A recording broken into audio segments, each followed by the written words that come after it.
Welcome back, everyone, to the Wedge 52 Gridiron podcast.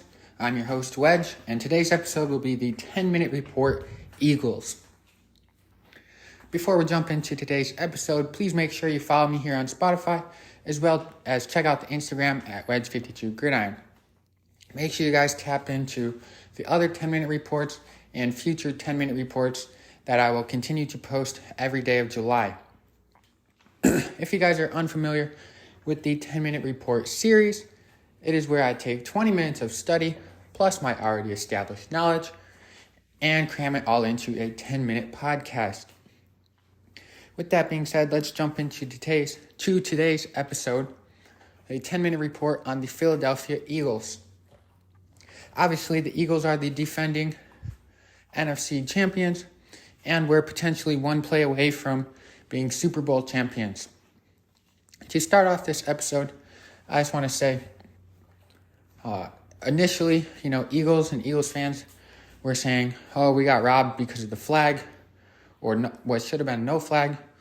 The cornerback who committed the flag, it slipped. It was one of their starters, one of their good guys. He said himself, I grabbed him. Okay, so that should be the end of it. If it was a flag or not, he admitted to grabbing him. The rest of the flag. And, they were kind of using that as their excuse of why they lost for a while. And then now recently they're saying, it's because the field was trash. Like, Eagles, you had a great season. It was a great game. The Chiefs are a great team. Let's move on. It sucks. I get it.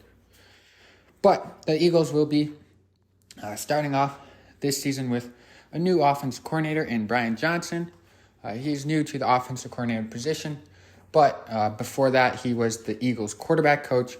So he's obviously worked with Jalen Hurts very closely and the entire offensive system. So I'm not expecting too much of a turnover or too many hiccups in terms of offense for that. And then they also have a new defense coordinator, Sean Desai, who is most recently a assistant head coach / defensive assistant for the Seattle Seahawks last season. So kind of just their offense didn't really need much work. So I'm just going to list off some of the stats and key players from last season. And their offense should be pretty potent again this year. Starting off with Jalen Hurts, who last year had an incredible jump in production from his sophomore season 2 years ago. And Jalen Hurts finished second in MVP voting last year with 3,700 passing yards, 22 touchdowns, 6 interceptions on 66.5% completion percentage, as well as 760 yards and 13 touchdowns on the ground. Incredible numbers. It was a crazy season from Jalen Hurts. If he can even, he doesn't even need to see another jump in production, really.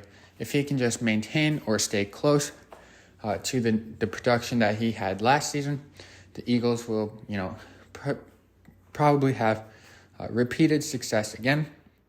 It's easy to have success when you have weapons like A.J. Brown, who had 1,500 yards and 11 touchdowns last year, as well as Devontae Smith, who had 1,200 yards and 7 touchdowns last season. They also had tight end Dallas Goedert, who had 700 yards and 3 touchdowns last year. And last year they had one of the better running backs in the league, based on production at least, Miles Sanders, who had 1,269 yards and 11 touchdowns, but he is now a Carolina Panther. To kind of hopefully replace and fill the numbers that Miles Sanders provided, they went and traded for Lions running back DeAndre Swift. They traded a 4th-round pick in this year's draft that was already selected, obviously, as well as a 7th-rounder for 2025. So, great value. Swift's on the last year of his rookie deal, so it'll be interesting to see how he performs this season and if there's some sort of long-term contract that comes between DeAndre Swift and the Philadelphia Eagles. Last year, Jamal Williams kind of took over as the main role, as the main back for the Detroit Lions, and put up crazy numbers himself. But it's kind of the number 2 option out of the backfield for Detroit last year. DeAndre Swift still put up 542 yards and 5 touchdowns. So definitely see an increase in production from him if he is running back 1 again, which I believe he will be for the Eagles. They also signed Rashad Penny to a 1-year, $1.35 million deal. Last year, Rashad Penny in 5 games had 346 yards and 2 touchdowns. Rashad Penny, throughout his career, I believe this is his around his 5th season. But he's shown a lot of flashes of being a great running back. He makes a lot of plays. Is able to run through contact. But his main issue for him throughout his career has been his health. Like I said, last year he only played 5 games because of injury. The year prior to that, I believe he only played 10 games. And then I think he missed almost the entire season the year prior. So they're hoping to get as much of a healthy season out of Penny as they can for a number 2 option to Swift. Moving on to one of the main reasons that the Philadelphia Eagles are so dominant on both sides of the ball, but especially on the offense last season was their play in the trenches. Their big guys are, I would say, the best offensive line in the league right now. And I don't know how close it would even be. Their defensive line is pretty spectacular as well, but their offensive line definitely, I would say, number 1 unit in the NFL. Last year, center Jason Kelce, first-team All-Pro. He's returning. Right tackle Lane Johnson last year, first-team All-Pro. He's returning. Last year, starting left guard, Landon Dickerson, who is also returning, was a Pro Bowler.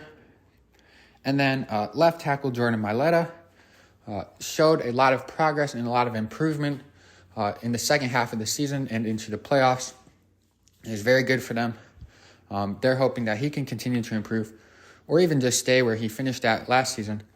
But last year, Mailata allowed 6 sacks, Landon Dickerson allowed 1, and Lane Johnson and Jason Kelce each allowed 0. So their offensive line is obviously incredible. 2 first-team All-Pros. And then they also drafted Nebraska lineman Cam Jurgens this year in the draft, who I would say has very good potential at moving into that right guard position. I think he played primarily center at Nebraska, but I would not be surprised if he moves into that right guard position and is a starter there this season. So last year, as an offensive line unit, the Eagles quarterbacks got sacked, I think, like 45 or 48 times last season, but only 13.5 of those were credited to starting offensive linemen last year. And I believe it was like 18 to linemen in general.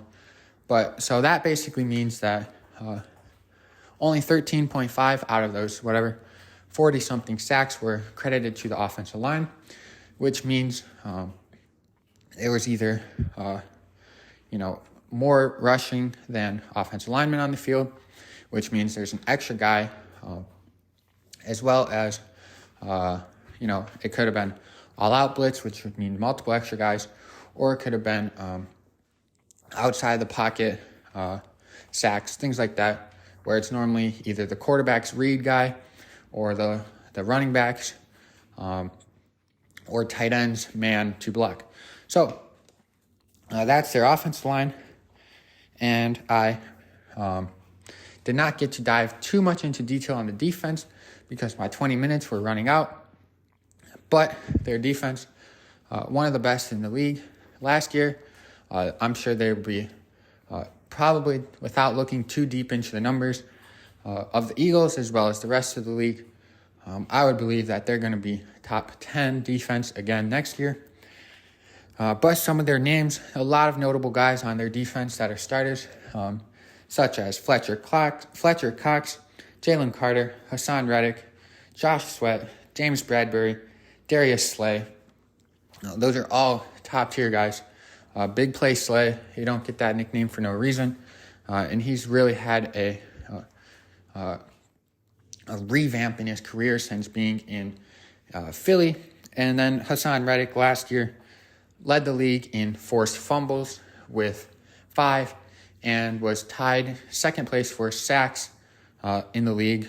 He had 16 sacks last year, tied with Bosa, who also had 16 for the 49ers. And I believe Myles Garrett, I want to say, led the league with 18.5. So Hassan Reddick's obviously a stud. A lot of other great players on defense. And then they went out and drafted Jordan Davis, defensive tackle in the first round out of Georgia, as well as linebacker Nakobe Dean out of Georgia. Dean, I think, could be a starter, but so they got Dean in the third round. So, they also added 2 big pieces back into that defense. So look for the Eagles to be top of the league again next season. That is it for my 10-minute report, which leaves me with just the record prediction for the 2023 Philadelphia Eagles, where I predict they will go 13-4. That's all I have for today's episode. Thank you all for listening. Make sure to check out previous episodes, as well as follow me here on Spotify to be up to date on all the upcoming episodes. Thanks for listening, and go Ravens.